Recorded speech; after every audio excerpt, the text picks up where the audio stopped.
Hi guys, welcome to another videos of economics। देखिए students, आज की इस वीडियो में हम आपको मार्जिनल यूटिलिटी यानी कि सीमांत उपयोगिता के बारे में डिस्कस करेंगे। जैसा कि आपको पता है कि हम लास्ट 2 वीडियो में आपको यूटिलिटी के बारे में ही बताया था।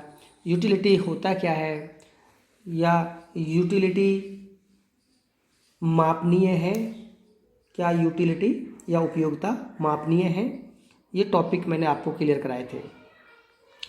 आज की इस वीडियो में हम आपको बताएंगे सीमांत उपयोगिता यानी कि मार्जिनल यूटिलिटी। ओके स्टूडेंट्स, देखिए मार्जिनल यूटिलिटी होता क्या है कि जब कोई भी उपभोक्ता किसी भी वस्तु का एक अतिरिक्त वस्तु का उपभोग करता है, जैसे जैसे वो अगली वस्तुओं का उपभोग करता है तो उसे जो उपयोगिता प्राप्त होती है, उसे जो यूटिलिटी प्राप्त होती है वो घटती हुई दर से प्राप्त होती है। ठीक है, तो जो भी उसे एक अतिरिक्त इकाई के उपभोग करने से जो उसे तुष्टिगुण मिलता है, जो उसके तुष्टिगुण में कमी आती है, वही मार्जिनल यूटिलिटी कहलाती है। जैसे देखिए स्टूडेंट, फॉर एग्जाम्पल मैं आपको बता ही देता हूँ कि एक कंज्यूमर है और एक कंज्यूमर को भूख लगी हुई है और वो पहली रोटी खाता है, और पहली रोटी खाने से उसको सपोज करो कोई भी पॉइंट मेजर मान लेते हैं 10 यूनिट के बराबर उसे उपभोक्ता मिलती है, कुछ भी मान लीजिए 10। तो पहली रोटी खाने से कंज्यूमर है, उसको भूख लगी हुई है और पहली रोटी खाने से उसे 10 यूनिट के बराबर वो संतुष्ट होता है। लेकिन सेकंड जब दूसरी रोटी वो खाता है तो उसे 7 यूनिट के बराबर उपयोगिता मिलती है, उसे संतुष्टि मिलती है।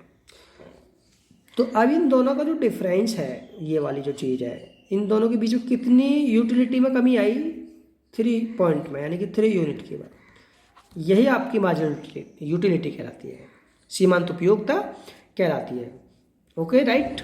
अब देखिए स्टूडेंट, सीमांत उपयोगिता क्या है कि जब कोई भी उपभोक्ता एक अतिरिक्त इकाई का उपभोग करता है, जैसे यहाँ थर्ड भी हो सकता है, जैसे थर्ड हो गया और उसे थर्ड यूनिट से मिलती है 5, तो इसकी सीमांत उपयोगिता 2 हो गई, 7 में से 5 घटा के। तो जब कोई भी जो कंज्यूमर होता है, जब वो एक अतिरिक्त इकाई का उपभोग करता है या अतिरिक्त वस्तु को वो उपभोग करता है, यूज करता है, तो उसे जो घटती हुई दर से जो उपयोगिता मिलती है वही आपकी मार्जिनल यूटिलिटी कहलाती है। जैसे प्रोफेसर जेके मेहता ने कहा है कि सीमांत उपयोगिता का अर्थ किसी वस्तु की उपयोगिता में उस कमी से है। क्या क्या है प्रोफेसर जेके मेहता ने क्या बोला है सीमांत उपयोगिता के बारे में, कि किसी वस्तु की उपयोगिता में जो उस कमी से है, जो उसमें एक इकाई घटा देने के कारण हो, यानी कि इस कमी से है। सीमांत उपयोगिता का अर्थ क्या है, इस कमी से है, जो इसमें कमी आ रही है, यही सीमांत उपयोगिता है। जब हम एक अतिरिक्त इकाई को बढ़ाते हैं और उसके बाद हमें जो उपयोगिता में जो हमारी कमी आती है, उस कमी से ही हम मार्जिनल यूटिलिटी को डिफाइन करते हैं। ओके स्टूडेंट, आशा करता हूँ कि आपके समझ में मार्जिनल यूटिलिटी आ गई हो। जैसे आपको सपोज करिए सेब खाने हैं, तो आपको जो पहला सेब यदि आप खाओगे तो उससे आपको यूटिलिटी ज़्यादा प्राप्त होगी, उससे आपको संतुष्टि ज़्यादा मिलेगी, और दूसरा सेब खाने से आपकी यूटिलिटी इसी प्रकार से घटती चली जाएगी। अब देखिए स्टूडेंट, बात आती है टाइप्स ऑफ मार्जिनल यूटिलिटी यानी कि सीमांत उपयोगिता के प्रकार। देखिए 3 प्रकार के होते हैं। कितने प्रकार के होते हैं? 3 प्रकार के।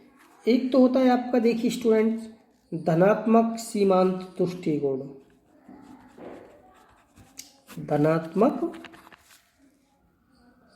सीमांत तुष्टि गुण उपयोगिता या तुष्टि गुण। ठीक है। सेकंड होता है आपका शून्य सीमांत उपयोगिता, और थर्ड होता है आपका ऋणात्मक सीमांत उपयोगिता। देखिए स्टूडेंट, धनात्मक सीमांत उपयोगिता वह उपयोगिता होती है कि जब कोई भी कंज्यूमर किसी भी वस्तु का उपभोग करता है तब तक उसे जो संतुष्टि मिल रही है, जब तक उसे उन वस्तुओं से संतुष्टि मिल रही है तो वह धनात्मक सीमांत उपयोगिता कहलाती है। जैसे अभी इसको मिल रही है ना 10, 7, 5, उसके बाद 3, उसके बाद 2, उसके बाद 0, उसके बाद -1, ठीक है।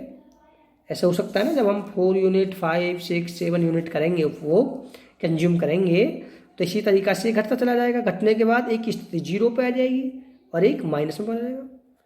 जैसे फॉर एग्जाम्पल आपको भूख लगी हुई है, खाना खा रहे हो तो आपको 4 रोटी की भूख है, तो 4 रोटी तो आपने खा ली, तो 4 रोटी तक आपको तुष्टि गुण मिलेगा, आपको संतुष्टि मिलेगी। 5वीं रोटी खाओगे, हो सकता है आपको उससे ना ही कोई लॉस हो ना ही कोई फ़ायदा हो।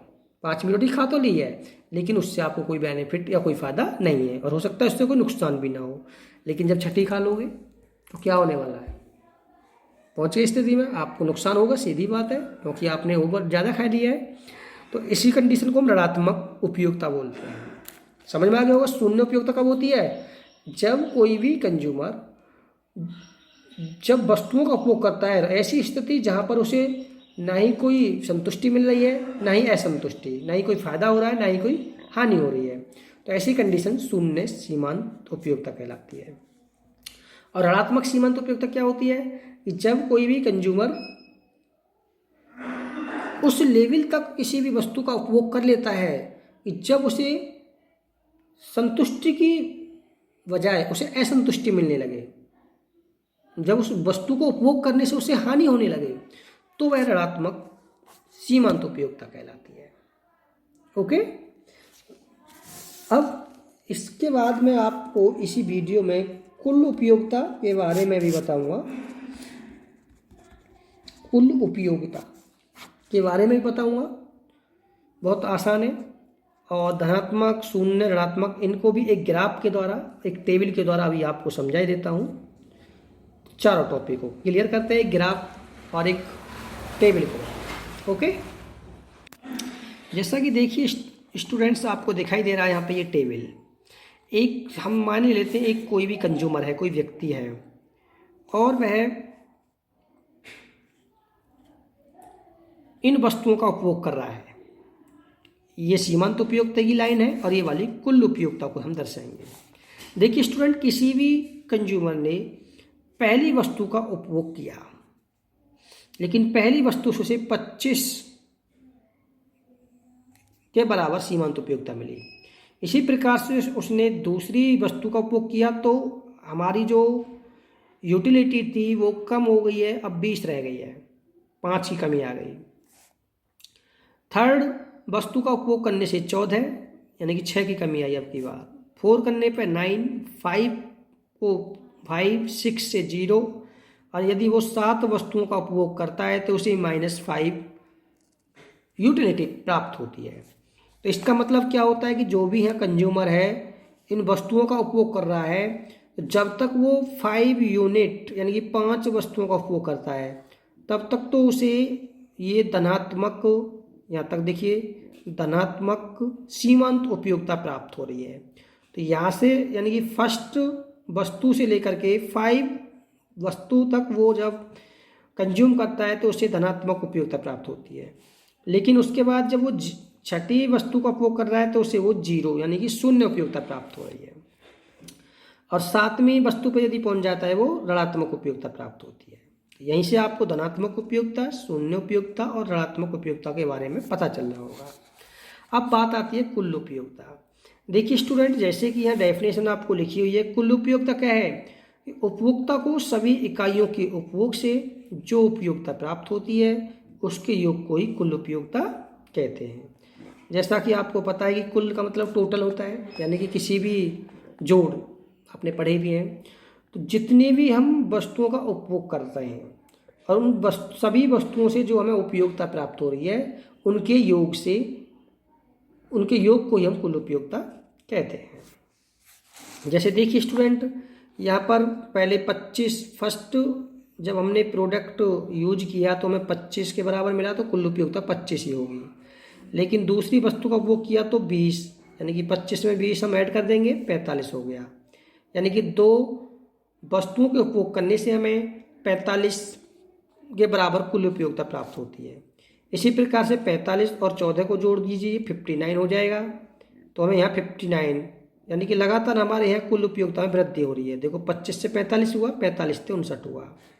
उसके बाद हमने 9 और 5 को ऐड कर दिया, 59 में 9 ऐड कर दो, ये 68 हो जाएगा, इसमें 5 ऐड कर दो, 73। तो यहाँ तक हमारी कुल उपयोगिता बढ़ी। यानी कि हम जब तक 5 वस्तुओं का उपयोग करेंगे तो लगातार हमारी कुल उपयोगिता में भी वृद्धि हुई। लेकिन उसके बाद जब हम छठी वस्तु का उपयोग करेंगे तो हमारी कुल उपयोगिता में कोई वृद्धि नहीं हुई, स्टेबल रहेगा 73, क्योंकि ना तो कोई प्रॉफिट है ना ही लॉस है। लेकिन जब हमने 7वीं वस्तु का उपयोग किया तो हमारी जो उपयोगिता है वो माइनस में चली गई, -5। इसी प्रकार से 73 में से -5 हम कम कर देंगे तो 68 के बराबर हमारी कुल उपयोगिता होगी, जहाँ पर कुल उपयोगिता में कमी होगी। तो इस तरीक़ा से देखिए स्टूडेंट, ये सीमांत उपयोगिता और कुल उपयोगिता को हम इस टेबल में इस तरीक़ा से दर्शा सकते हैं। बहुत आसान तरीका है इस टेबल को बनाने का और इस टेबल को इस टॉपिक में दर्शाने का। अब बात आती है ग्राफ की। देखिए स्टूडेंट, ग्राफ बनाना भी बहुत आसान है। सबसे पहले देखिए, मैं आपको जैसे जैसे बता रहा हूँ वैसे बनाने की कोशिश करेंगे और बनाएंगे भी। हम ये वाली लाइन खींचेंगे जो एक्स लाइन है, ठीक है। फिर ऊपर वाली लाइन खींचेंगे जो वाई लाइन से हम इसे प्रदर्शित करेंगे। यहाँ पे हमने जो वस्तु की इकाइयाँ उपयोग करी हैं, 7 वस्तुओं का हमने उपयोग किया है, 1 2 3 4 5 6 7 बराबर बराबर स्पेस दे करके हम पॉइंट लगाते हुए लिख देंगे अपनी तरफ से। हम बराबर बराबर यहाँ स्पेस दे देंगे। इसी प्रकार से यहाँ पे हम 0 5 10 15 20 25, यानी कि यहाँ पर हम बराबर बराबर स्पेस दे करके हम 5 के अंतर से यहाँ पे लिख देंगे। यहाँ पे 1 के अंतर से, यहाँ पे 5 के अंतर से लिख दीजिए। उसके बाद ये लाइन हमने खींच ली। अब हमें क्या करना है, अब हम इसी पैराग्राफ पर, इसी लाइन पर हमको सीमांत उपयोगिता, धनात्मक उपयोगिता, शून्य उपयोगिता को दर्शाना है और ऋणात्मक उपयोगिता, कुल उपयोगिता, इन सभी उपयोगिताओं को हमें इसी लाइन पर, एक लाइन पर ही रिप्रेजेंट करना है। राइट, कैसे रिप्रेजेंट करेंगे? देखिए स्टूडेंट, जब इस कंज्यूमर ने, अभी हमने जो टेबल आपको सामने दिखाई दे रही है, पहले प्रोडक्ट को कंज्यूम किया तो पहला प्रोडक्ट यहाँ पर है, देखिए वस्तु यहाँ पर है पहला प्रोडक्ट, तो उसे 25 मार्जिनल यूटिलिटी प्राप्त हुई थी। तो देखिए फर्स्ट और 25 यहाँ टिक लगा दीजिए, ठीक है। यहाँ एक पॉइंट लगा दो छोटा सा, क्योंकि लाइन हमें बाद में खींचनी होगी। पॉइंट लगा ले पहले, उस पॉइंटों के आधार पर ही हम इस लाइन को बनाएंगे। अब देखिए, जब कंज्यूमर ने सेकंड प्रोडक्ट को उपभोग किया तो उसे 20 के बराबर, तो देखिए स्टूडेंट, सेकंड और 20 के सामने यहाँ पर एक छोटा सा इस तरीका से सेकंड के ऊपर बिल्कुल सीधा और 20 के इधर एक पॉइंट आ जाएगा इस तरीका से आपका यहाँ पर, ठीक है। सेकंड के बिल्कुल जस्ट ऊपर इस तरीका से स्केल का यूज कर सकते हो और 20 के इधर। इसी प्रकार से थर्ड प्रोडक्ट से हमें 14 मिला, तो थर्ड प्रोडक्ट देखिए 14 का होगा 15 के नीचे यहाँ पे होगा। तो इस तरीका से यहाँ पर लेके जाइए, कहाँ तक लेके जाओगे, थर्ड के ऊपर तक, इस तरीका से देखिए, इस तरीका से थर्ड के ऊपर तक ले जाओगे, इस तरीका से ऐसे मैच करना है, ठीक है। 4 जो आपका प्रोडक्ट है उसमें 9 मिला है, तो ये 4 है और 9 का होगा 10 के नीचे, तो इस तरीका से यहाँ 4 ले जाइए और इस तरीका से ऐसे मिलाइए, इस तरीका से देखिए 4 के ऊपर ऐसे और 9 के इस तरीका से यहाँ एक पॉइंट लगा लीजिए। इसी तरीका से 5 में आपका 5 ये है और 0 कहाँ पे ये है, तो यहाँ एक पॉइंट लगाएंगे, यहाँ पर ये 0 है। 5 प्रोडक्ट यहाँ है और 0 कहाँ होगा, यहाँ पर, तो 5 और 0। ओके, अब देखिए, सॉरी 6 पर 0 है, 6 पर, 5 पे तो 5 है, तो 5 के ऊपर इस तरीका से लगाएंगे 5 और 5 का आपका यहाँ पे है, तो ये तो यहाँ के लगभग आएगा, ठीक है। 6 पे ये आएगा 0, यानी कि 6 ये है और ये 0 है, इसके सामने यहाँ पर पॉइंट आ जाएगा, ये वाली लाइन। अब बात आती है जब वो 7वां प्रोडक्ट यूज करता है तो माइनस में तो नीचे जाएगा, सीधी बात है।